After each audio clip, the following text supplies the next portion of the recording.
10, 9, 8, 7, 6, 5, 4, 3, 2, 1. This is Teachers Talk Radio, and you are listening live. Hello, welcome to Teachers Talk Radio. This is me, BJ Diva, for The Late Show on Sunday. I'm on a mission to find out how people bring joy to schools. Join me tonight talking to Dave McPartlin to find out how he brings joy to schools in Fleetwood by working with the community.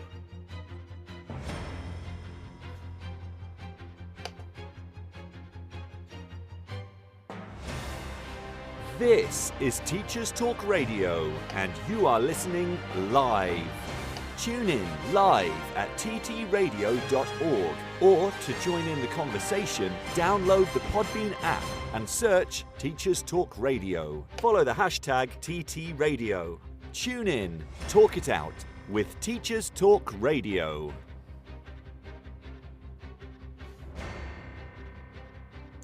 Hello everyone, and I'd like to start with a massive thank you for listening. This is my first Teachers Talk Radio, and I'm super excited to host it. I'm on a mission. I want to find out how people bring joy to schools and how to bring back joy to schools by talking to people who do this in all areas of a school. I want to pick apart exactly how they do it. I've got a hunch that schools with the most joy in have people which really think about what they do, and there's tons of excellence in like loads of the key areas in their schools. What I really want to do is learn how these people bring joy to colleagues, children, and the community that they serve. So, without further ado, I want to introduce my first guest. Tonight, I've got on Dave McPartlin. He's a head teacher at Flakefleet, which is a school in Fleetwood. He was a head teacher at St Peter's Seaview Primary in Lancashire, and he's worked with the BBC when it came to the homeschooling project during COVID. Some of you might have never heard his name, but you might have seen him on the telly. He brought his kids from the school onto Britain's Got Talent and managed to get them through to the final. So what better guest to start with than someone who does that? I want to find out how he works with the community, what he does, and what drives him in terms of his community work to make his school joyous and to make the community around him joyous. So without further ado, let's get him on. Just a quick one though, this is my first Teachers Talk radio show, so please bear with me if there's any technical issues. Hello Dave, can you hear me? Hopefully you can hear me. It's worked. Yes, Superb. that's a strong start, isn't it? Great. So I want to start with an interesting question. I've been following on Twitter this week, and I've been following some of the things you've been doing. I want to know how your celebration weekend has been, Dave. Celebration weekend? Yeah, I understand. What do you mean? I've put loads on Twitter this week. It's been a crazy week. I understand there's been a couple of celebrations this week, and you might have kind of, had a great weekend. Yeah, well, I mean, we've had a change of government, haven't we? I don't know how politically we're allowed to get on this.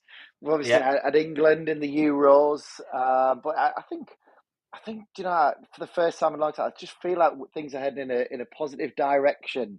I think it's been pretty stressful the last couple of years in education, and it just feels like things are going to change, and it's a lovely feeling. Wow, changes on the brow then. That's kind of the sentiment today. Brilliant. And what a day to kind of have this conversation then. So I'm going to kick off with the first question, and it's a big one. What is it that drives your work at Flakefleet and with the community? Because I see a lot of what you do. You've got the Strive project. You've got kind of the parents. You're trying to bring the parents into the school. I want to know what it is that drives that work, Dave. I don't know. It's such a big question. I'm conscious that my answer might sound a little bit naff, a bit cheesy, or even a bit contrived and obvious. But I think part of it is, we serve our communities. Whether it be as teachers, teaching assistants, head teachers, or whatever. But I think I've just spilt my cup of tea. This is a strong start. That's all right. Wow! Tell you what, it was all going so smoothly. I stood up because I was getting all animated. Go for it. I just want to make a difference. And having grown up, proud of my working class roots in Hartlepool, which are very similar to Fleetwood. I'm in this, really privileged position that I can make a difference. to our little part of the world, and that's really exciting. I think when I look at the things that I've seen in my 20 years of teaching, I don't think we've seen a huge amount of things work particularly well. We've all the talk about leveling up the last couple of years, things, but I don't think things have really changed. And I quite like to try to have a bit of fun with that, and I like trying to be innovative, trying to do different things, and I like making people smile and making a difference. And hopefully that's how it feels at school at the minute. I don't know. I could give you so much more of a longer answer of it. I just want to make a difference. I genuinely just want to make people smile and make a difference. Dave, that where like making people smile, where did it start, Dave? Because like you've obviously had done the job in 2 schools, the head teacher job in 2 schools. Where's that started for you? Has it started at the start of your career, or like kind of? Do you know? It probably started when I was a kid. Psychologists would have a field day with that, I guess. Well, I did. I always wanted to be a teacher. I had lots of little cousins growing up around me, and my auntie, who was a deputy head, was like, David, you'd be great in the class. You could get paid to work with kids, and it kind of started there. But I always wanted to be a head teacher. I always had this vision in my head of kind of a Willy Wonka, Charlie and the Chocolate Factory version of a school where anything goes, and you do the real stuff, you do the reading and writing and all that, but also you just have a brilliant time and do lots of. It's just we celebrate the daft stuff. Yeah, I think there's a place for it in the world. I really do. Right. So look, I want to know exactly how what you've done has brought. Give me some examples of how it's brought the joy to the kids. Obviously, there's some people on here who don't follow you as much as I do, and might have just seen the Britain's Got Talent thing. Let's think about how it happens on a day-to-day basis. What is it that's bringing the joy to your kids? I think again. I'm trying to go back. Britain's Got Talent was 5 years ago, but then about a year before that, we won Britain's Happiest School, primary school, and we were doing all sorts of daft things. I think part of it is it is a tough job. This idea that you rock up at 9 o'clock and finish at 3 is nonsense. We all know that, and I think part of it is it's a very stressful job. So doing daft videos or just having a bit of fun, it kind of makes the job a bit easier, a bit more palatable. But I think there's also something in the sense of belonging that comes with it. We quite like we've had a few videos go viral over the years, like one of them was like Vindaloo. And I think part of it is people like an opportunity to let their hair down, to do daft things. It's a bit like going to a fancy dress party. I think a lot of people probably hate the idea of it, but when they get there, it's like you've got free rein to be daft and to be somebody different. And I think we need that in our lives. We need an excuse, an opportunity to let our hair down and have a bit of fun and show people the more human side of us, I guess. Yeah. I think some of the videos and some of the things that we do show that we don't take ourselves too seriously, that we're not aloof and removed, which maybe, historically when I was a kid at school, schools did feel like that. There's kind of that culture of we're supposed to just respect teachers because they're teachers, as opposed to respect them. Respect is earned, isn't it? And I don't know. I just think I love it. I think other people love it, and it has such a huge impact on culture, which then impacts on everything. And the kids just love doing that sort of thing. Do you know what I mean? Like when I come I've been to Strive obviously once, and I looked in the gates, and the kids just seem to love being there. Do you know what I mean? Is it things like this, like because the community you work in has got its issues, it's got its challenges, right? Do you feel like that? It's kind of like they just love being there and kind of I do. For some of our children, and their life is really, really tough.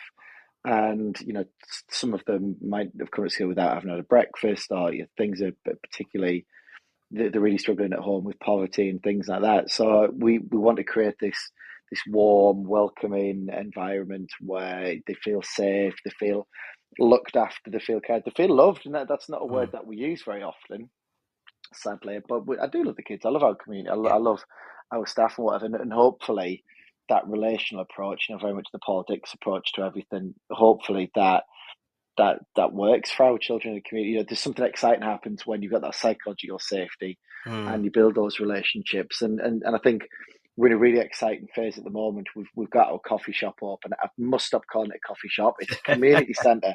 It's the best way to describe it, I think, is it's like a youth club for families. It's a family club. And we're now starting to help them with the wider aspects of their lives in terms of get back into employment, mental health, physical health.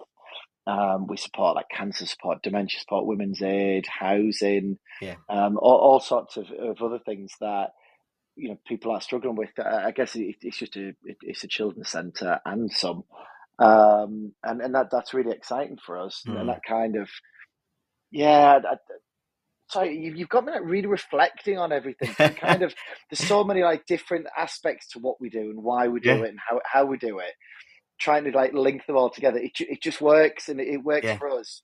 Probably because of the staff that we've got. Every school is so different, and maybe I just got very, very lucky that the staff I inherited 8 years ago, they just run with it. Yeah, they're a brilliant team to work with. You've got me being all reflective. I don't know whether I'm just a bit emotional. Sorry, I'm going to be. I kind of want to pull it apart, Dave. So I'm going to be asking those sorts of questions, because it's all a learning journey for me. Like I am literally on that mission to find out how to plug all these bits together to make a joyful school. And so if that's where it goes, that's where it goes. Look, let's talk about the staff then. Like how does it bring that joy to them? Are they really looking forward to coming in the morning and finding out what mad scheme you've cooked up, Dave? Yeah, I mean, we probably don't have as many mad schemes as it looks like. We're probably more than most. But I think it's part of the. I know uniform at the minute we are changing in September, but the minute the front of our uniform says "Dare to Dream" #Dare to Dream. And I think part of it is we've created this culture that anything goes within reason. Some things are brilliant, and we'll do them again, and we'll enjoy them. Some things maybe not so much. Some things we fail, and it's not. It doesn't turn out how we thought. But equally, you've got that dare to dream and aspirations, and anything's possible. But you've got to be okay, willing to fail and to get things wrong and to mess things up. And I think it all kind of hangs together. It's very much the relational approach. Anybody who's not read the Paul Dix books and all the stuff online from him. And the team there, that definitely underpins everything we do at school, but it works with the staff as well. There's definitely that psychological safety and strong relationships. Oh, I might have to ask for an example here, Dave. Like, so is it like some of these kind of projects and some of this work that you do? Look, it's different to other schools. I've not really seen it before. Like, I don't really see it happening in every school. Do you know? So who is it? Who comes up? Is it kind of the staff and that whole dare to dream mentality? And if it goes a little bit wonky, how do you work to like kind of bring that round and get a real? So sometimes you just have to accept that it's not going to work. Yeah. And you have to let that go. And I think the reality is, yes, a lot of the ideas come from me, and I think part of it is that I'm ultimately the one that most of the time will be able to say yes or no. And as much as I tell staff, like, you've got carte blanche, go for it. Ultimately, I'll be the one that they're going to have to get the idea passed by. But I think where we often, children will come up with things, or staff will come up with things, and the question I will always ask is, what would that look like if we just took it a bit further? If we give ourselves permission to turn the dial up to 10 and just get a little bit carried away, what does that look like? So when, like 2 weeks ago, we had Flake Fest at school, we had a huge stage, we had the cheeky girls, Barry from EastEnders, it was ridiculous. It was absolutely ridiculous. I've stood there watching the cheeky girls dance to the one and only mega hit. And it just felt very, very surreal, but that was belonging, that was aspirations, that was celebration. The kids performed on the stage, and I guess what I bring to that, maybe I don't want to say I or me very often, but I just encourage people to just push it a little bit further, give themselves permission and the safety to get completely carried away. So where did that conversation start? Let's focus on that then. The Flake Feet Festival. It looked amazing. Like, where did that conversation start? Like, was it?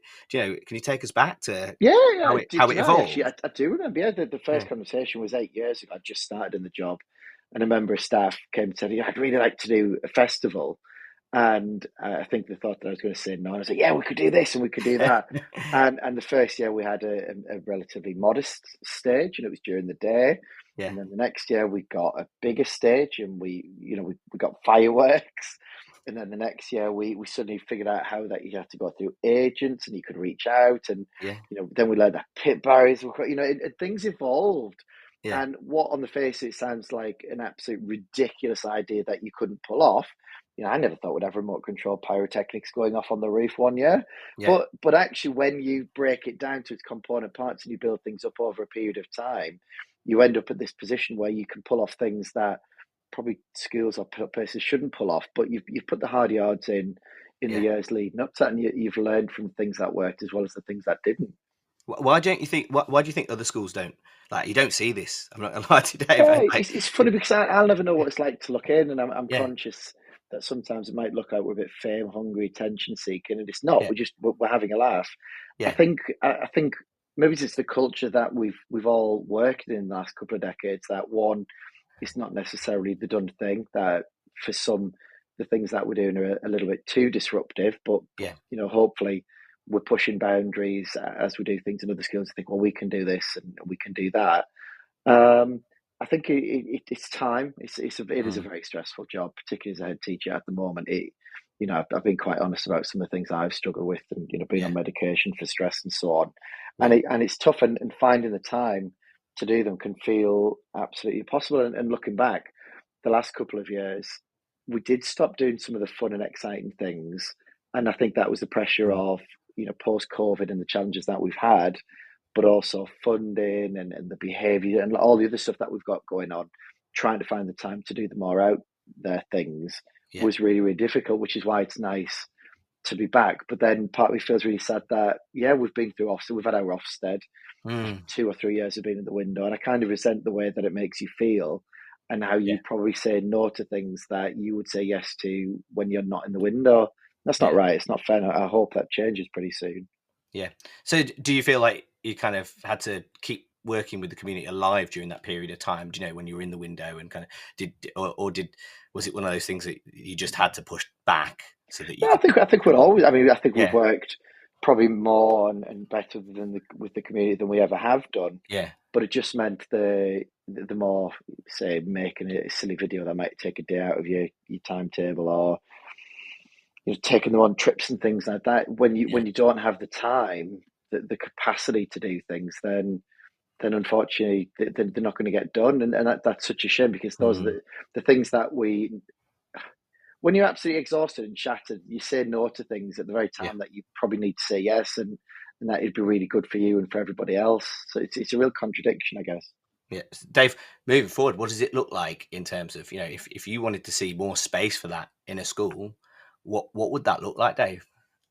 I think it's probably capacity, and it's one of the things we all know that behaviour is more challenging in schools, and we all know that there's significantly more special needs issues and challenges. Parents have been quite stressed, and trying to support them can take up quite a lot of time. These are all things that absolutely is right that we do, but hopefully, as maybe we see more investment in schools, or the formation of a plan B, C, D, whatever. Hopefully, as we start to move forward and things get better in schools, people feel that they're a bit more able to find the time to do some of these things that maybe we've said no to in the past. Yeah. Yeah, so kind of the pressure alleviates as we see that coming through. What if we don't get it, Dave? Oh God, don't say that. Don't say that, because I'm pinning everything, all my hopes on this new government. Do you know what? I think we'll come through because we have to. Yeah. So I honestly think we're at a point where we cannot carry on as we are. It's not just in Lancashire, it is absolutely across the country. Special needs provision, special needs funding generally for schools. Something is going to have to change. We cannot carry on. So, I see daily the impact that those the funding has on the child who's maybe in the wrong place. We can't offer what we used to. For the parents who are really struggling, the staff who are struggling, the impact on the other kids. And it's one of those things that we don't make a big deal about online, because it feels like you're kind of airing your dirty linen in public. But we're all struggling. Every head I've spoken to is struggling at the minute. But they're going to have to come up with a plan B, because it is completely unsustainable, and which is why it will happen. I feel like it's inevitable now. Yeah. And do you feel that actually when you get space to do these things, it also helps those issues? It's kind of like a compounding circle. Like when you work with the community, some of those issues that you were getting before come down a little bit, etc. Have you ever found that like some of these projects improve the behaviour or improve Yeah, to parents? yeah, I think, even just like coming in England colours on match days, that sense of belonging or non-uniform days, or it's a knockout when we've got things like that. The nicer things. I'd like to think that those memories and the experiences that we give our children mean that they're a bit more likely to come into school on a morning and they come in on time. So there's the positive impact on attendance, the fact that they're proud of the school, they know that they're valued and loved and cared for. And then that does follow through into behaviour, the relationships that we have with the children, how much easier it is to resolve issues and then fix it, which has an impact on conditions within the classroom, the behaviour. I really think it's just a part of the culture that absolutely affects everything without it probably looking like a daft video or a Britain's Got Talent audition or a crack at Christmas #1 or the dreams list and some of the I'll never forget one of the kids wanted to we do the dream we're on the second round of the dreams list. We did it 5 years ago and we're back on it again now, but 5 years ago there's no reason why you would dress a horse up as a unicorn, which is what we did because one of the children, their dream was to have a unicorn. But that child will carry that through the rest of the life for them, that their kid, that the staff, the teachers care that much for them that they were willing to indulge them in this daft fantasy that they could have a unicorn, daft things. And I think there's a lot to be said for the payback that you get for some of these things that look just ridiculous and frivolous, I guess. Dave, should we take a short break there and hear from our sponsors? It seems like an ideal time. And to our listeners out there, if you want to call in and ask Dave any questions, then feel free. Remember, this is a Teachers Talk radio, and Everyone Talk radio. So if you want to call in and you've got any questions for Dave, then either let me know in the chat window and I'll call you in, or you can just put your message to Dave in the chat window. Here's a quick word from our sponsors. Hi teachers, we're Apps for Good, and we give schools like yours free introductory computing courses. Our courses are for everyone, including those who aren't computing teachers, and they're fully equipped with resources mapped to the UK computing curriculum. Independent learning is central to our courses. Your students will develop essential and digital skills by working in teams to create prototype apps for good. We'll even connect you with industry volunteers to give real-world feedback. Let's empower every young person you teach to shape their future with technology. Speak to us at www.appsforgood.org. Imagine having your own instructional coach available 24/7. Now you can with the Teaching How-Tos platform. This highly personalised social platform empowers busy teachers to learn and apply evidence-based teaching techniques, either independently, working collaboratively with their peers, or with our new AI assistant. The platform features over 160 visual guides to teaching techniques, designed to help you quickly and easily implement high-impact practices that boost student engagement and improve learning outcomes.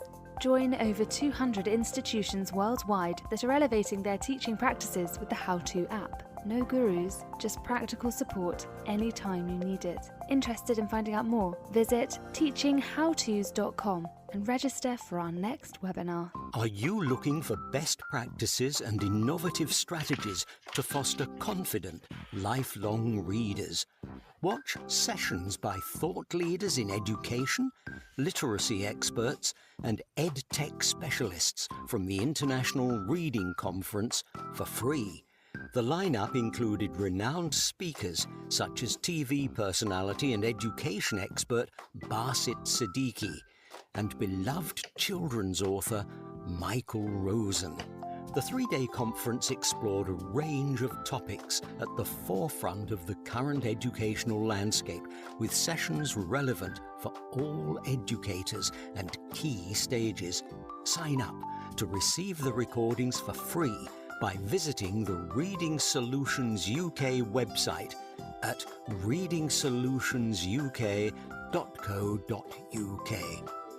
This show is brought to you in partnership with John Catt Educational, publishers of professional development books and resources that support great teaching and learning in schools around the world. Don't miss out. Level up your professional development today and visit johncattbookshop.com to explore the full range of titles. Use the code JCTTR2425 for 20% off your order. Happy reading. This is your Teachers Talk Radio News. Hello there. And if you've never bought a book from John Catt, they're awesome. They're really, really good publishers. Okay, so we've been talking to Dave about how he's bringing joy to Flake Fleet and to the community. I'm going to get him back on, and we'll pick up with a few more questions. Are you there, Dave? I should still be here. Have you cleaned up your tea? Oh, do you know, it's like, oh man, I was trying to be so professional. It was a good brew as well. It wasn't a good brew, that one. So no. I'll survive. Yeah, you've just run to get a cloth right in that break. So I wanted to pick up with I wanted to start with a big question. Look, like a meaty question. What happens when someone isn't on board, Dave? Like, what does that take to pull it round and kind of, how do you get around that? Do you know, I'm really lucky that I honestly think, bearing in mind we have about 100 staff now, I honestly think all of them are on board, which, and I realised this the other week, and I think that's, I'm so incredibly lucky and fortunate to have that.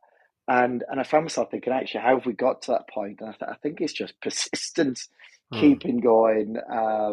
And you've got your early adopters of anything and everything, which is definitely me. I love a bit of innovation and change. But some people take a lot longer to get to that point. And I think probably early on in my career, before we'd done the work with Mike Rotham, who's a performance psychologist, basically, we're all so different, and not everybody. You'd never want a school full of Dave McPartlands. That would just not work. It'd be brilliant for maybe a couple of days, and maybe even a couple of weeks, but it would all go wrong. And I recognise that some people just are a little bit more risk averse. They want to be a bit more measured. They want to understand the method behind the madness. They want to see even that you're still doing the bread and butter things. A lot of people will be, well, you're doing all this daft stuff, but what about the real things? Which is why I don't shout about our Ofsted group, but we did all right a couple of weeks back, 2 months back, and it was a really nice report. And I think part of it, I did want to get a good Ofsted report. I can't pretend otherwise, because everybody wants to. But it's nice to just have that endorsement that, yes, we're doing the bread and butter, the real stuff as well. We're all motivated by different things. We all behave and think in different ways, and that's probably been one of the biggest pennies that's dropped over the last 10 years. We're all different, and sometimes you'd have somebody in the staff room who clearly wasn't on board and clearly wasn't up for it, but they just don't want it to go wrong. They're probably thinking, well, whilst we're shooting this Dave video and getting completely carried away, we're not doing our phonics, or we're not doing this, or we're not doing that. Which actually, you need those people that are saying, well, have you considered this? What about that? So it just takes time. Not getting stressed with people, not being short. That never works. I honestly think everything can be done with kindness. And I say love. Everything comes out of kindness and love. Yeah. Okay. Oh wow, that was profound, wasn't it? Yeah, definitely. Comes down to love and kindness. Definitely, Dave. Definitely. I can see. It works. Yeah. So that underpins. You can still have difficult conversations. You can still be. It is difficult, even when you're delivering that feedback. Never mind for the person who's receiving it, but you can do it with kindness. I always think that if you do it in the right way, 9 times out of 10 they'll say thank you at the end of it, because you've treated them with respect and kindness and love. Yeah. Can you give me any examples of where you've come up against like someone on your team who wasn't on board and they didn't kind of get that angle of working with the community, and you've kind of worked with them to bring them into that? Because it's one of these things, isn't it? Different teachers are there for different reasons, or they've had different experiences, and not everyone, like you say, you've got that teacher who's focused on the phonics, or you've got that teacher who's focused on making sure that they come out of year 6 with all of those kind of age expected standards and everything. So can you give me an example of a conversation you've ever had with someone like I'm not. I mean, it was quite a difficult one to talk Yeah. about on here. But I would give you an example if there was one Yeah. that sprung to mind. But I can't really. I think what I've learned is that Yeah. everybody, if somebody's going to give me feedback, I'd Yeah. rather it was quite direct, but was nice and a bit soft and consider my feelings and things. But I've learned that some people want it done. That wasn't a very good answer. I just think everybody wants feedback and challenging conversations done differently. Yeah. And you've got to think about the person that you're delivering that to. Yeah. Think about the time, not 5 minutes before they go into a lesson. Sometimes you might take them even off site, go for a bit of a walk. Yeah. Sometimes I don't like, say, for example, like going to bed in an argument, that kind of thing. Yeah. Whereas some people actually need that time to process things and to come back to it. Yeah. So it's just, I guess, a recognition that we all think and behave differently. If you were to try and persuade me of an idea, half an hour later, you probably persuade me that black is white within reason. Yeah. Whereas some people want facts, they want data, they want evidence.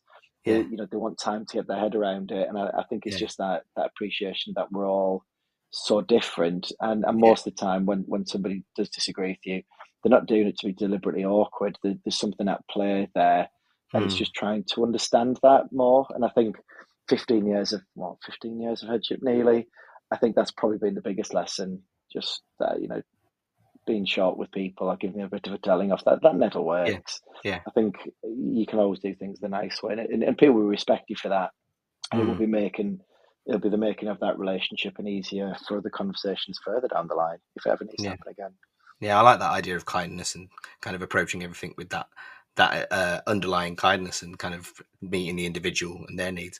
Tell us about Strive, Dave. How's this project come up? Well, I just laugh because we have got our very own proper coffee shop that serves the community. That was a dare to dream that started about 8 years ago. Somebody who I believe you know quite well, local GP Mark Spencer. We just, I like mixing with people, not necessarily just in education. So Mark's a local GP. He came along to a head teachers meeting, started talking about the community, and I just liked him. I did. I really liked him, and I felt like I connected with him. And I think where I break the mold a little bit is I was like, should we go for a brew? Should we meet up and talk about things? And I think sometimes we don't do that enough. That when you meet people, think, I like you, and I'd quite like to be friends with you, or do something together. And like little magnets, I just over the years, I seem to have found like-minded people who want to do exciting things. So me and Mark met up in a coffee shop, and we were talking about how if you were to set schools up all over again, I'd make it this massive building. It would be beautiful, but on one corridor you might have the police or social services, you might have the NHS down another corridor. You'd have everybody working much more closely together than people getting, meet up when, there's almost an emergency or a crisis or things are feeling a bit more serious. We should be having much earlier conversations and working more closely together because we all want the same thing, which is to improve lives in our community.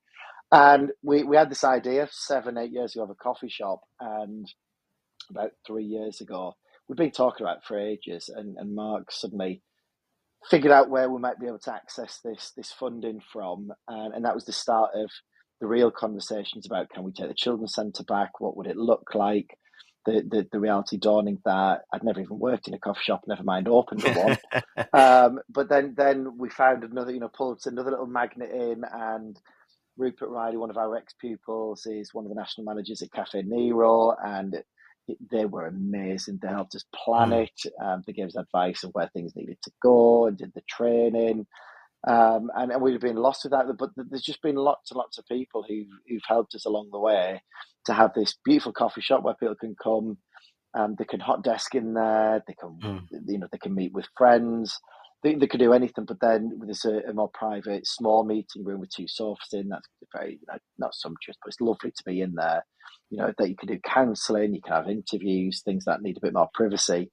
And then the other room to the side is the art gallery meeting room side of things, where we can present the kids' work and make it look beautiful. But also we can have board meetings, training sessions, baby sensory, baby massage, all sorts of different sessions. And it's just been really exciting. It all kicked off, opened in January, February time, and it's just evolving, and some things work really well. We offer coaching for parents. We've got sessions to help with housing. We had a jobs fair the other week where 7 local people had a job by the end of the day, and that's cool. Wow. You know, that's 7 Wow. families, 7 people Yeah. whose lives were improved because it's a different way of doing it. But goodness me, it's really exciting. But we're still finding our feet. We're still figuring out funding wise. We've got funding for the next 3 years. So 3 years down the line, we need to figure out what that looks like. But it's brilliant. And if anybody's in the area, feel free to come and have a really posh coffee for a really bargain basement price. With lovely, and it's just great. It's like having our own little clubhouse on the back of the school field. I compare it a bit to the Northern Quarter in Manchester. For me, somewhere that's cool because it's not trying to be cool. It's friendly. It's welcoming. It can be who you want to be. But we did it properly, which goes back to the conversation earlier on about when you do something, give yourself that permission to get completely carried away. That's where the really exciting stuff happens. Now, what was the thing? It's like you just said, it's a really posh coffee, and I've been in, and like it doesn't feel like the community spaces that I might have been to like in the past. You know, it feels that you've clearly thought about what you want people to come into there. What was the thinking behind that, Dave? I think I remember growing up as a working class kid, and I wouldn't have gone in coffee shops like that. You know, I didn't even know what, you know, I just didn't know that there was a world out there. So we've kind of brought a little piece of maybe Brighton or the Northern, you know, just, I don't, yeah.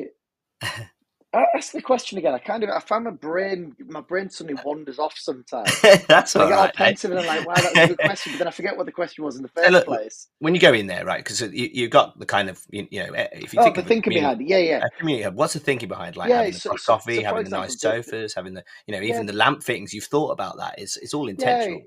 I think one is we're doing it properly. You know, I wanted it. We all wanted it to be a 10 out of 10. We wanted people to come down this dodgy alley and think, what on earth is a coffee shop down here? And they come in. It's like, wow, this is not what I was expecting. And then the food's nicer than they're expecting, and it's cheaper than they're expecting.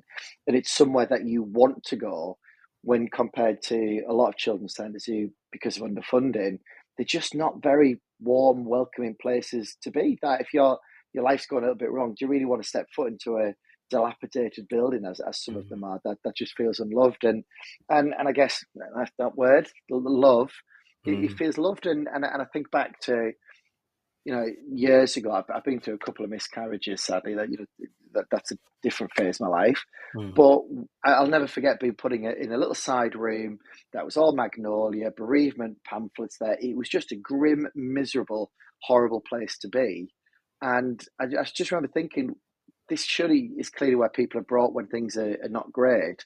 Why don't we make them feel like they're valued? That there's a bit of thought gone into that, and that's the same for everything else that we've done in there. We want it to be somewhere that people want to walk through the door rather than that they've been made to do. So, for example, we do parenting sessions now. They're back on, and I think sometimes that, you know, in the past, not necessarily in Fleetwood, but my experience elsewhere is that they've not been in the nicest of venues. It's felt, you know, you've been, you know, that you're done to. Whereas actually the parent sessions are brilliant. You know, everybody would benefit from that, I think. Yeah. But it's just meant to be somewhere that people want to come and engage with us, which makes the whole process a lot easier. What do those I didn't know you did this, Dave. What do those parenting sessions look like then? I mean, I'm not part of them. You know, I think God, I could get this completely wrong. I think it's like 6, 7, 8 sessions. Yeah. The parents come together and that give them some help of how to be a parent, because the reality is being a parent is really, really difficult. It's tough, and we're all making it up. Yeah. You know, all we see is mostly is the nice stuff on Instagram and Facebook. And we either do it as our parents did it, or we rally against it and do the opposite. And having some, you know, some evidence, some research, being able to share experiences, share top tips and things that work, you know, it's meant to be a really positive experience. But unfortunately, some parents have to go on that before they can access other services. And there's an element of I think they probably sometimes have felt that they've had to do it, and they're in somewhere that's not particularly lovely. Whereas this hopefully feels like a very different experience because of the environment it's in. And are you seeing that start to impact on your pupils? Kind of, not just talking about the parents. Are you seeing Strive starting to bring together all of these people because it takes a village, doesn't it? And so all of the village rally around your children now. Yeah, I think it is, and it really makes me smile that we'll go in sometimes and there'll be a disabled group, a disability group meeting in there, or Wednesday mornings. There's some local pensioners who go swimming in, then they'll all come and put the chairs around in a circle. It's like having a room full of my grandmas, and it's lovely. It's really nice. Yeah. But I think what I underestimated is it's the informal water cooler moments, the conversations that we've been having with professionals who've chosen to meet there, because obviously it's nice and it's easy, it's cheap. But it's the conversations that we then have with them, like, right, okay, we can offer this. What can you offer? What can we do together? So rather than it being faceless emails, we're just having that conversation there and then. And I think it's the connections and it goes back to relationships again that are being formed, that I think as things move on over the next couple of months and next couple of years, I think there's some really exciting things that are going to happen. But it's really early days. Yeah. It's really early days. Yeah. So it obviously it's taken such a big thing to pull that sort of thing off. Do you have like a stock process that you go to? I feel like I know the answer to this one, or is it kind of just organically evolving? You know that's organic. I reckon you know that it's organic. I have lots of other people. I'm very fortunate. I've got brilliant deputy Lucy who's very, very good at being organised and on top of things like that. I can do it. It doesn't come particularly naturally. But actually, I genuinely think that the best things happen when they evolve. So you can have a plan, but you've got to be flexible. You've got to be willing to change as things develop. And I think there's never been a better example of that than COVID, where the businesses, workplace people who were flexible and could change and were willing to embrace change, they actually coped pretty well by it. I think we changed how we did things pretty quickly. When things are very rigid and set in stone, ironically, I think paradoxically, they become brittle. And, so I think being willing to embrace organic change, I think it's a strength, but I was probably always going to say that. But do you think Lucy brings the balance to that? Is it Lucy? Yeah, God. She brings the balance to that. Yeah, absolutely. She's brilliant. But I think the work that we've done with the psychologist, Mike, I think we all recognise that when we need to step into different places. So I'm not an organizer naturally.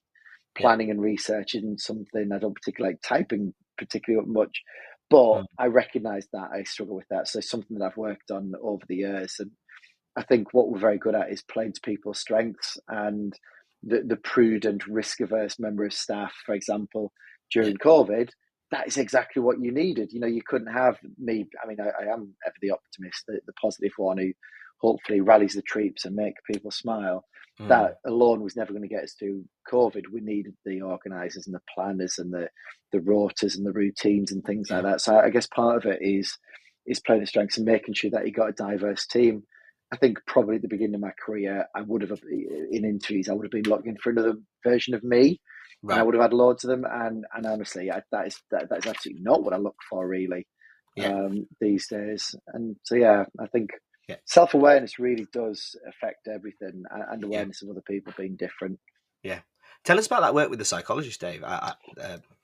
It's honestly one of the best things that we've ever done. I crossed paths with Mike Rothermy. He used to be the England men's cricket team sports psychologist.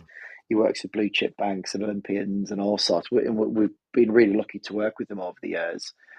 But I got to know I was having some coaching. I'm quite open about the fact that I get very stressed and I really struggle with my anxiety at times.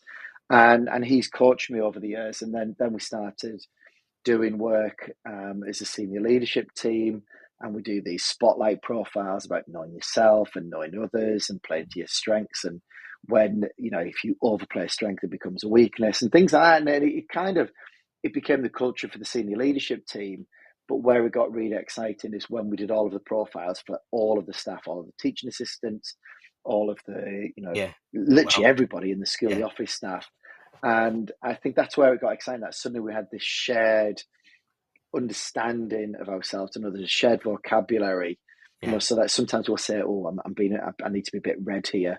I need to be a bit more forceful. I need to be a bit more assertive, or I need to be a bit more blue. I need to be a bit more methodical, or I need to be a bit more yellow." And that kind of vocabulary and that shared understanding, it really has permeated everything. We haven't done as much the last year or two because of funding, because working with what I consider to be the best of the best in the country is very expensive, but the payoff is huge, and I honestly think it's probably completely transformed me, the senior leadership team, and the school. Even things like how to deliver feedback. You don't tend to get much training. My thinking is, if it's good enough for your blue chip companies, why aren't we embracing it in education if we can afford it? Yeah. It sounds like it's kind of something that's underpinning the culture in your organisation, so you could pull off something like Flakefest or the Strive or kind of these kind of projects, and also get that Ofsted grade and stuff. It seems like something that's really helped. Yeah, absolutely, 100%. Okay, if something's not working, what do you do, Dave? Keep going. Yeah. Try different things. Yeah. It's a little bit like I'll say to the children, so for example, say you want an opportunity, or you want somebody to help you out, and you knock on the first door, they don't answer, or there's a bit of rejection, they don't want to help you. You've just got to knock on 100 doors, and the reality is that the more doors that you knock on, the more that you fail, the more used to it you get, and actually the more inevitable success becomes. And I honestly think that that if you don't try the first, try and try again, or whatever that quote is. I'm not very good at quotes. That's so persistent. I honestly think, and actually knowing when to cut it, when to actually that's not working, and we need to do things a little bit differently. It's not being too proud to admit that you've got it wrong, and I think I'm pretty good at, when I've got things wrong, I'll try to own it and learn from that. Yeah. Have you got any examples of where you've kind of had to, where an idea's not quite come off and you've kind of had to go again or something like that? Honestly, I can't think of any. Yeah. There'll be loads. There'll actually be loads. That's But right. I'm laughing because I'm not actually being that flippant. I think what people don't always recognise, and I probably do have a bit of a chip on my shoulder, a bit paranoid about it. It probably looks like I don't think things through, or that we haven't really thought things through. Whereas the reality is, we've probably overthought it and talked about it for ages, and we have planned it. It probably doesn't come across because of how we do things. It probably doesn't come across that we have. I'm trying to think. There will be things. I mean, I would imagine curriculum things, particularly, or assessment things that suddenly think that's too much. We're asking people too much here. We need to change that. But that's where listening to staff is really important. But equally, sometimes you have to, keep going, even if sometimes it can feel a bit lonely, because eventually it will be worth it. So for example, the CUSP curriculum we've got at school, that was really, really hard work to implement. It was the back end of COVID, there's lots of videos and things like that. But we knew the payoff and the trade-off further down the line would be worth it. And I know that staff were quite stressed by it. And sometimes you've just got to keep going, even when you think that people are a bit unhappy or whatever, you've got, I guess as a leader, you've got to have that strength of conviction sometimes to walk that lonely path on your own. But hopefully you've thought it through. Yeah, that's brilliant. And like, I mean, I've got kind of coming to the end of my questions here. We'll do a bit of news in a minute, and we'll finish off afterwards. But what if you said there's it's a tough one, Dave? I'm not gonna lie to you. What's the magic ingredient then? If there is one at Flake Fleet, working with the community, kind of making all these big things happen and taking the time, what's the magic ingredient, Dave? If you had to pin something down, love. Yeah. That was dead easy, straight to the point. Great. Love, and I think there's lots of things that I think it's about relationships, it's about empathy, it's about having a big heart, it's about wanting genuinely what's best for the children and the staff and the community, and I think if that's what your driving force is and that's what your approach to things are, then I think that is always going to work. It's hard, it's tough, always being loving when maybe things are going wrong and maybe people are being a bit unkind or they're a bit stressed because of COVID or cost of living and so on. But I think it works for us. How we do things doesn't work for everybody. Yeah.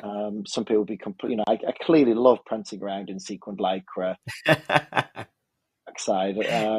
It's not for everybody, but it works for us. But every person, every school has its own unique strengths, and I think part of it is recognizing that and giving yourself the freedom to play with that and just to run with it and really run with it, really get carried away and do things maybe that other people think that you can't do. Yeah. And I guess, look, it sounds like you've cultivated this team who all share that kind of understanding that the magic ingredient is love, right? And it sounds like that you're able to achieve this because, like you said earlier on, this team has come together. What if you don't what happens when, have you ever had to kind of say to someone, this is the situation? Has anyone ever not shared that vision with you?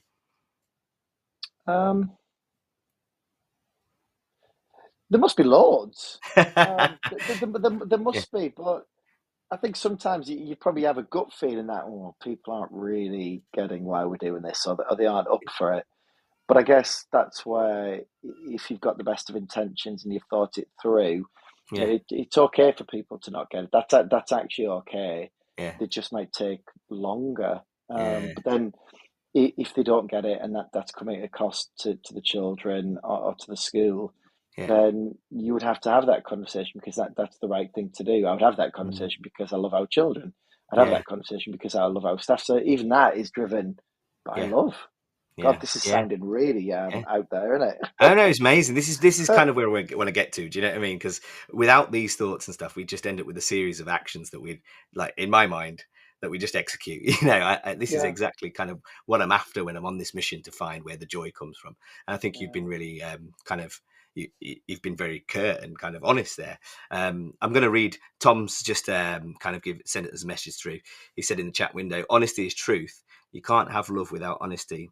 Sometimes this can be conflict and pleasant treat feelings, but the truth is important for genuinely moving forward. And I think you've kind of Tom, that I mean, they are wise words. It's right, though, isn't it? And maybe I'm not as articulate as I could be at times. I mean, it is late on a Sunday, and I may have watched the Blackpool game, the match in Blackpool yesterday.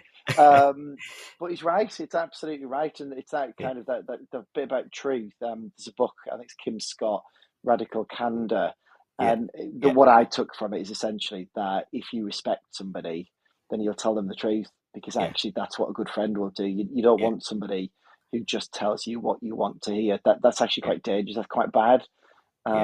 Sometimes you need somebody to turn around and go, do you know what, you might have got that a little bit wrong, or maybe give them the benefit of the doubt, or come on, you can do this and keep going. Yes, you might be out of your comfort zone, but that idea of radical candor and being honest and being truthful with people, but still being respectful, still being loving in how you do it. Yeah, Tom's nailed that much better than me in one sentence. Well done, Tom. Okay, Dave, we had to go for the news, and then I've got one more question to ask you before, just after the news. We'll be back in just after 9. Is that all right, Dave? Yeah, it's all good. Great, thank you, Dave. Superb. So thank you for listening so far, and here comes the news. Hi, teachers. We're Apps for Good, and we give schools like yours free introductory computing courses. Our courses are for everyone, including those who aren't computing teachers, and they're fully equipped with resources mapped to the UK computing curriculum.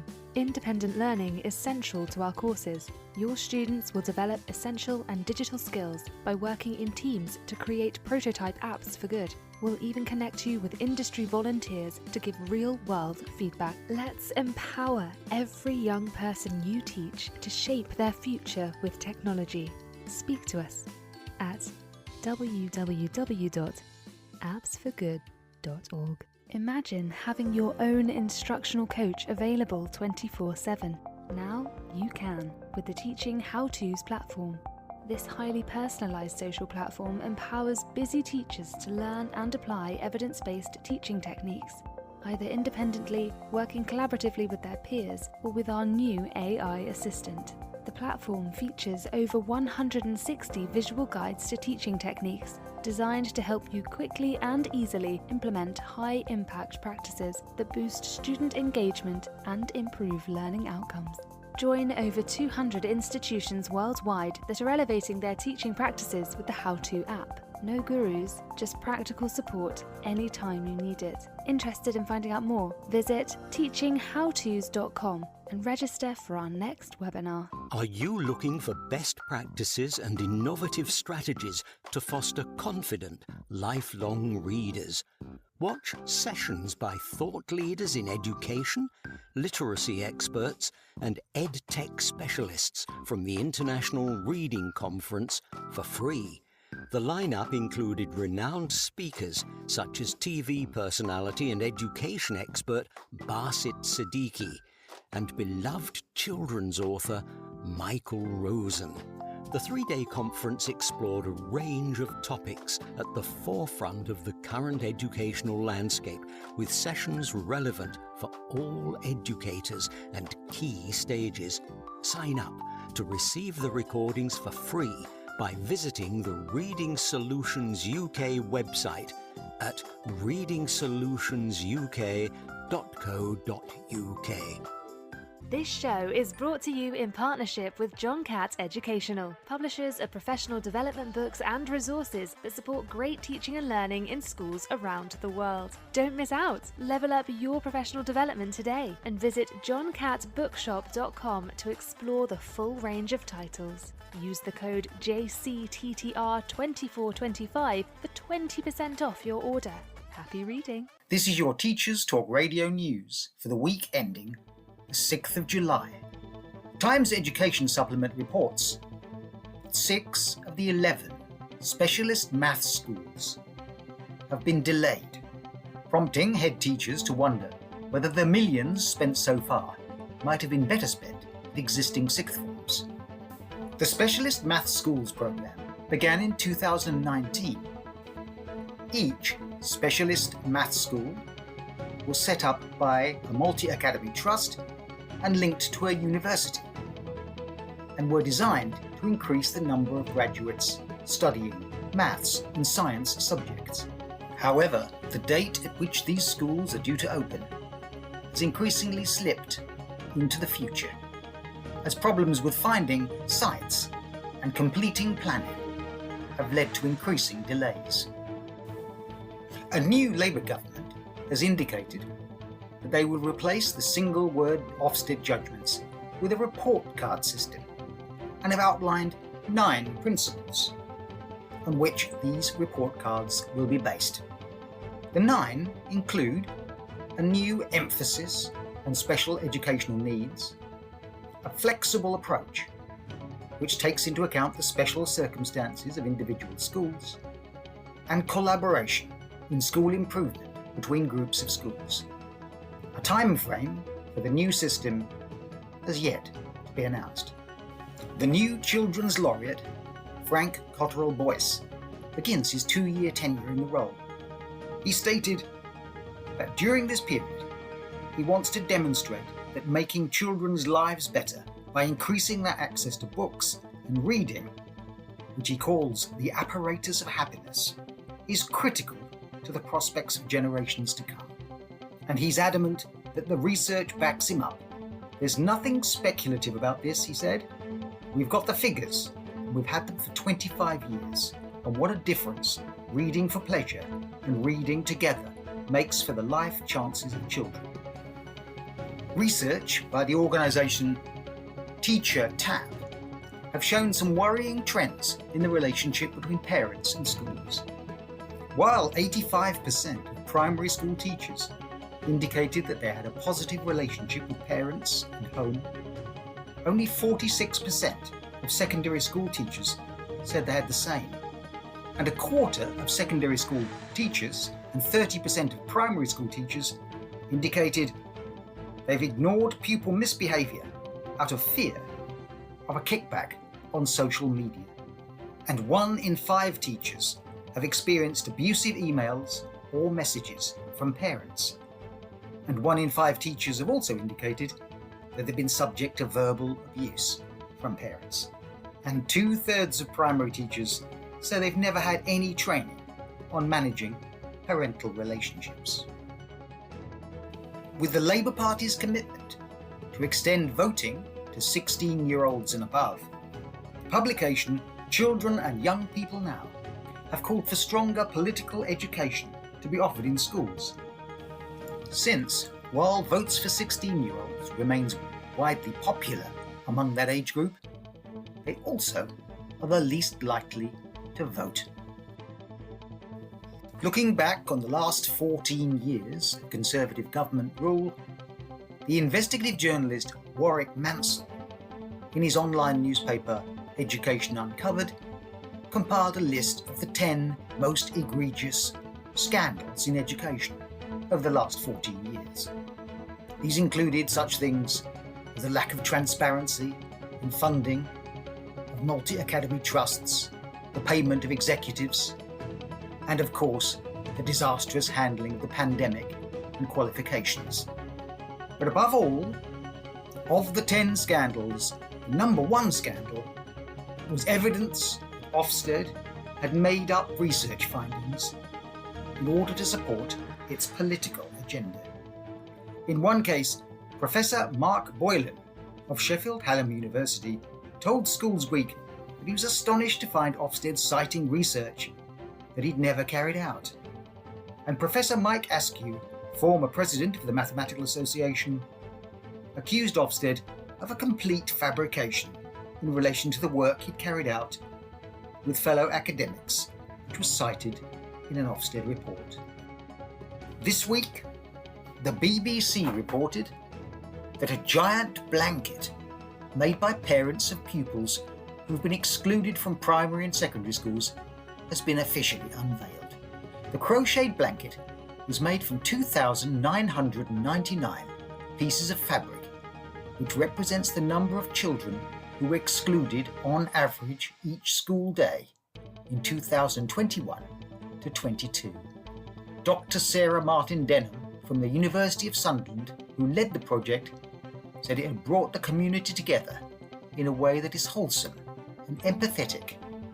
The blanket will now go on a year-long tour of schools and community groups in England to raise awareness of this issue. And finally, Professor Lee Elliott Major, Britain's first Professor of Social Mobility, has tweeted that should Keir Starmer become Prime Minister, he will be the first Prime Minister since the Second World War who didn't obtain his first degree from Oxford University.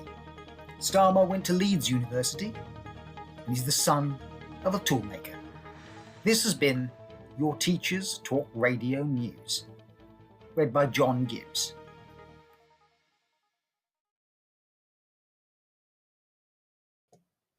Okay, so we're back with a few more questions for Dave. Sorry, Dave, I said one more question, but more came up in my mind while I was listening, and actually some of the news stories were quite pertinent. So let's get him back on. Dave, are you there? I am here. Right.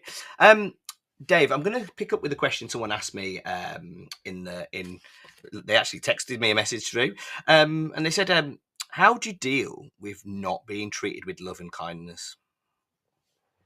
Probably not very well. Yeah, do you know what? That's probably an honest answer. I do find it hard when if probably because people are stressed, and honestly, if that's really work colleagues, I'm not actually thinking of work colleagues, but say for example, with a parent who does something daft, they have an explosive moment or whatever. It really does tend to be because they're stressed, and I do find that hard because it's hard not to take it personally. But again, that's where the stuff that we've done with the psychologist Mike comes in. That most of the time it's because people are under pressure because they're stressed. There's often a blind spot. There's often something else going on in the background, and you end up. My default most of the time now is I'd ask, "Are you okay? Is everything all right? You don't seem like yourself," and that works for colleagues, kids, parents, staff, everybody. Yeah, I probably don't actually. Yeah, I'm probably a bit naive in that I expect everybody to treat me like I try to treat them, even if that's difficult. So yeah, I probably do struggle with that quite a bit. I probably hide it, but Yeah. it's not to say that doesn't hurt, because it What's the does. sort of stock advice you would give? Because obviously your team have to work with people who maybe come across that on a day-to-day basis. What's the stock advice for them? Because you clearly think about the culture, Dave. Like, have you got any stock advice for your team who do that on a I think day-to-day? I think it's being honest with people. Mm. That's been my experience at times. But actually, what's worked for me in that situation, which is trying to lean into whatever is stressing somebody out, whatever it is, the reason that maybe people aren't seeing it the same way. I think it's very easy for me, or to get stressed in that situation. Whereas actually, I think the right thing to do is to lean into it and try to understand it a little bit more, because the amount of times that there's a blind spot, that somebody wants to have a conversation about one thing, but it turns out that the thing that they're most upset about is something completely different, something completely unrelated. Yeah. And I did have that earlier on this Yeah. week, and because I leaned into it, I think we managed to sort it in about 5 minutes. Whereas I think in the past, I probably wouldn't have done the job that I did. So yeah, lean into it. Try not to take it personally, because it probably isn't personal most of the time. Yeah. But I think that's one of those things that comes with experience more than anything. Right. Yeah. Yeah. I often think of it from a problem-solving perspective. We just got a problem to solve together here. Let's work together and understand what it is, and so we can move through it. That's kind of where I go with it. But obviously, I'm not as kind of as experienced as you. But that's kind of where I'm at in my journey. Yeah. But I quite like the word understanding there. Do you know, understanding like what that person's real issue is, and leading into it. That's lovely. Right. So look, primary schools. We just heard on that news kind of clip. Like this. Like in primary, we generally people are working well with parents and don't feel kind of and feel like parents are on board. Have you got any advice? I work in the secondary sector, right? Have you got any advice for like secondary teachers and leaders about working with parents? This is something we might not do as well in terms of working with the community in secondaries, because we're so huge and there's so many facets to what we do. Have you got any advice for us in secondaries in terms of working with the community and with parents? I'm not copying out, but part of me thinks that it's not really my place. It is very different. I know that we'd like to think that they're very similar, and in many ways they are. But I probably respect the fact that I've not worked in secondary, and I don't know what it's like. And from what I hear, it's some of the challenges are very different, just like they are for us in primary. I kind of understand why the relationship isn't. So you feel, even with our year sixes, because they start to walk home on their own, they might run out to the car. You just don't have the opportunity to see the parents quite as much. But maybe I mean, it's hard, because you think, right, if you put a parent event on, are you going to get your teenagers turning up with the parents? I'm really lucky. My eldest, he wouldn't have a problem with that. We've always been pretty good with that kind of thing. Whereas equally, I know that I've got friends whose teenagers don't really want anything to do with them. But that's not to say that you can't try and at least engage with them. But it's one that I've thought about a lot. If I suddenly ended up running a secondary school, which never happened, but what would I do? Almost like the Paul Dix relational stuff that we do in primary schools, I do think would work in secondary. But my understanding is that there seems to be potentially less schools that actually do that. That could be completely wrong. It's not something I've given a massive amount of thought to. But I don't know on that one, to be totally honest. I don't know what that looks like in secondary, but it's definitely something to aspire to. Strong relationships with parents. Look, we learn from everywhere, right? And some of the things you don't necessarily, we're not that different in some ways, and I think that's part of an issue when children transition from primary to secondary. The community work kind of almost stops dead where it's not done well, and then we end up having to pick up all the pieces further down the line. The downstream effects of that can be felt later on, and I think like your advice is really valued here. So this idea of working with the community is kind of a big thing, I think, that could help out secondary schools. We get so many year 6 and year 7 parents who are like, we don't have any information, or we can't access the teachers, etc. I think there's lots to learn from primary. Yeah, I mean, I'll never know what it's like to have a session with a 1 year group at 9 o'clock and then another 11 o'clock and then another. When I was in the class, I'd have the same class all day. So I don't know. I find myself thinking. I think the relationships are probably more, even more as is important. But then it must be harder for you as a secondary colleague to have that relationship with the children, because you might only have them a couple of hours a week, and you have so many more of them. But that's where I think it would be interesting to put a group of primary teachers, leaders, or a representative sample with secondary colleagues, and just find the time, make the space to discuss that kind of thing and learn from one another. Whereas the reality is, a lot of the time you meet with secondary colleagues for transition, or there's a fairly strict, not strict, but firm agenda and so on. But that's where it comes to giving people time to throw things around, I think, can be quite useful, which is hard to do when you're so busy. Yeah, it's the space to do that, isn't it? Right, final question, Dave. What's next then for Flake Fleet? What does it look like now, working with the community, bringing your school forward? Like now you're in this position. What does it look like next? Is there any exciting stuff on the horizon? Wouldn't mind winning the Eurovision Song Contest. Taking over the country. Do you know what? I don't know. I don't know, and I think there's something quite nice in that we've just had Ofsted, we're just regrouping, we've got the coffee shop open, we've got a new government. I think if anything, we just need a period of stability, a period of reflection, figure out what the future looks like, what we want it to be. And I think there's a beauty in that. When I'm really happy with where everything is at school at the minute. I really am.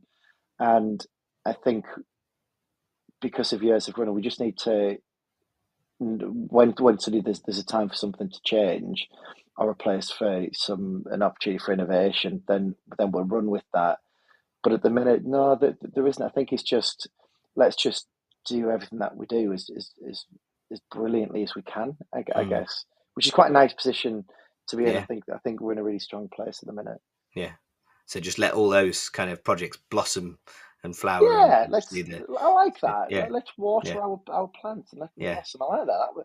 That's a beautiful note to finish on, that, isn't it? What does it look like then? What would you like to see now? Like, we come back. I talked to you like 2 years down the line, Dave. What does it look like now? What would you like to see? More engagement with professionals and other agencies, which we already have brilliant links with them all. Maybe more people, being inspired to do the same sort of things, more connections with like-minded people, more collaboration, more sharing of things. I don't know. It depends on what the Labour Party do. Which does though, doesn't it? We all know there's some issues that need sorting. I hopefully in 2 years' time we have another conversation where there's probably a lot of other daft things that we've done and adventures that we've been on, but that we're just in a really happy, contented place with kids who want to come to school and staff who are happy to be there. I feel like I'm copying out that one, but it's quite nice. It's quite nice to be where we are. If you talked to me 5 years ago, there was loads that we wanted to do, we felt like we needed to do. Whereas at the minute we've kind of got, we're in quite a relatively, I was going to say peaceful place. It's just a nice place where we could take our time and respond when we need to. Yeah. Wow. So it just blooms. No, let's stick with the blossoming analogy, right? It just blooms. That's it. Yeah, I suppose so. And I think, maybe on the horizon, if we see a little bit more funding for opening up for community work, things like social projects and things like that from Labour, this could help what you do massively, and you've set up the space for that. Yeah, it's funny because I find myself thinking I would almost, we probably have a minister for communities, but almost somebody that's really like a minister for dopamine, somebody who's responsible for, with a pot of money for helping communities put on events, bringing people together, doing hubs properly. We think of levelling up, I think, as buildings and infrastructure and things like that. Whereas actually, there's a lot to be said for events that bring communities together shared experiences and things like that. I think it's going to be a really exciting couple of years, but then I'm bouncing. I'm clearly off all labour at the minute. But I think that hopefully better times are ahead. Let's just see what happens. Yeah, so it sounds like you've written yourself a job title there, Dave. Minister for Dopamine. I might change it on my bio. It sounds like we need to open up that role. Thank you so much for being so curt and honest and candid, Dave. Like you've kind of taught me a lot here in how to work with the community, how to build a culture where you truly do bring joy to the school and the people who are associated with it. So thank you so much for coming on and talking with us today, Dave. No worries. Thank you very much for having me on. It's been brilliant. Great. See you later, Dave. Thank you. See you later. Cheers. Bye. So that was Dave. I'm going to go to some adverts now and then we'll round up the show. Hi teachers, we're Apps for Good, and we give schools like yours free introductory computing courses. Our courses are for everyone, including those who aren't computing teachers, and they're fully equipped with resources mapped to the UK computing curriculum. Independent learning is central to our courses. Your students will develop essential and digital skills by working in teams to create prototype apps for good. We'll even connect you with industry volunteers to give real-world feedback. Let's empower every young person you teach to shape their future with technology. Speak to us at www.appsforgood.org. Imagine having your own instructional coach available 24/7. Now you can with the Teaching How-Tos platform. This highly personalised social platform empowers busy teachers to learn and apply evidence-based teaching techniques, either independently, working collaboratively with their peers, or with our new AI assistant. The platform features over 160 visual guides to teaching techniques, designed to help you quickly and easily implement high-impact practices that boost student engagement and improve learning outcomes. Join over 200 institutions worldwide that are elevating their teaching practices with the How-To app. No gurus, just practical support anytime you need it. Interested in finding out more? Visit teachinghowtos.com and register for our next webinar. Are you looking for best practices and innovative strategies to foster confident, lifelong readers? Watch sessions by thought leaders in education, literacy experts, and EdTech specialists from the International Reading Conference for free.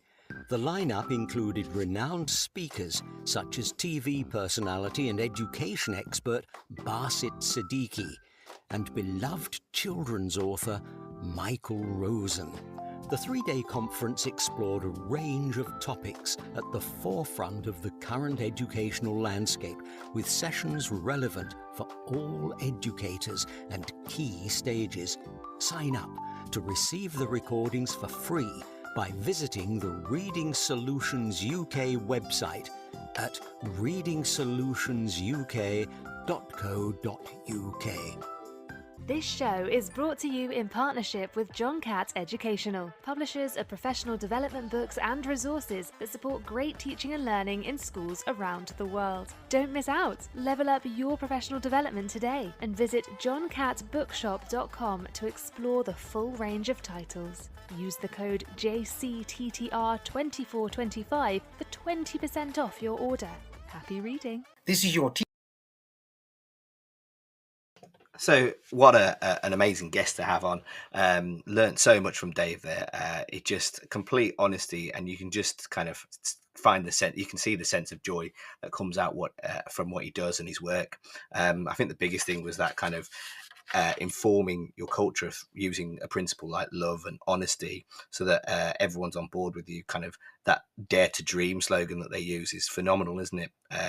They clearly know that they want to do amazing things in that area, and they kind of work and strive to do so.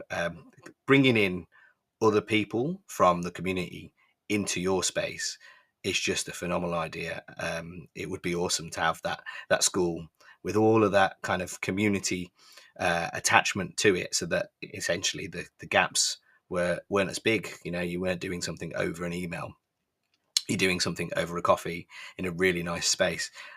like what a phenomenal lesson to learn. And I think it'd be interesting to think about how we can bring that, make space for that within our organisations and in our schools. He's clearly brought everyone along with what he wants to do by having those conversations, whether they're kind of frank and honest, or whether they're promoting someone kind of with an idea and stretching them and going, how far can we take this? That's quite an interesting thing to think about when it comes to developing the ideas of your colleagues and developing your own ideas. How far can I take this? How if we take this to the nth degree, what does it look like? An awesome kind of thought, an awesome way of bringing joy to what you do. I think I've learned a fair bit from Dave in terms of working with the community, and I'm a bit upset that he's my first guest, because how am I going to top that? Everything he does brings that joy into the schools. Moving forward, I'd like to look at things like, how do people bring joy through their curriculum work? How do people bring joy through the behaviour system? Yeah, I know, the behaviour system. How do people bring joy through even something as meticulous as assessment?